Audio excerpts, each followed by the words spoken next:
Greg was a police officer. We met in college at Syracuse University, and we just really kind of grew up together, and then I enticed him to move out to Minnesota after graduation. They got engaged on a snowmobile. They got married in February. They loved winter. They skied constantly. He was an excellent father. He was very caring. He was my best friend. He really, truly cared about people. I think that's what brought him to want to be a police officer. I first met Greg and Melissa about a dozen years ago. At that point, they were newly married, just starting out in their careers, and they just wanted to make sure in meeting with us that they had all their bases covered. We always went for our annual review and got the plan, and we would do what we were able to, and Joe provided good recommendations. Analyzing Greg's situation, he had already maxed out the amount of life insurance coverage that he could get through his employer, the Minneapolis Police Department. As we looked at what he wanted to do for his family, if something were to happen to him, we needed to add additional coverage on top of that. And we did that both through some term and through some permanent life insurance to get the full package that he had.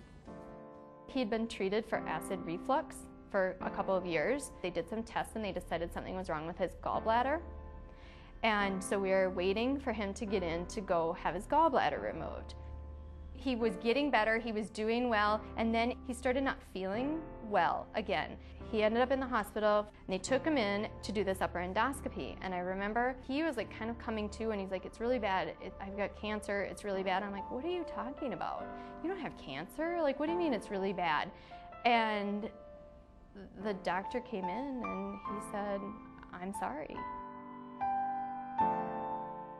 Greg went through radiation, chemotherapy. He got cleared to have surgery, to have his stomach removed, and his spleen, and part of his pancreas. It was very difficult 2 years that they went through. So, I mean, the best thing was he died without having to give up fighting. So he never gave up. As I sat in the back of the church at Greg's funeral, the only thing that broke the silence was the taps on the shoes of the honor guard as they wheeled in that flag-draped casket. And behind that casket was this young widow and these two young children. And it just struck me so profoundly because it reminded me so much of my own family. And I realized I was the only one that was going to be able to tell them that financially it was going to be all right. We were able for Melissa to pay off all debt that they had and fully fund educational accounts. We were able to put together short-term funds, medium-term funds, retirement funds for Melissa. We basically were able to make sure that financially everything was going to be all right. I hope that a young couple sees our message and it pushes them from the heart to make a decision that's going to end up taking care of their family. Melissa is probably one of the strongest individuals I've ever met. She's a great mother. Her daughters are phenomenal and are going to grow into wonderful people. They have the financial resources to do what they'd like.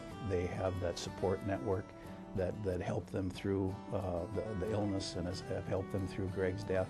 And those three women are going to have an extremely bright future.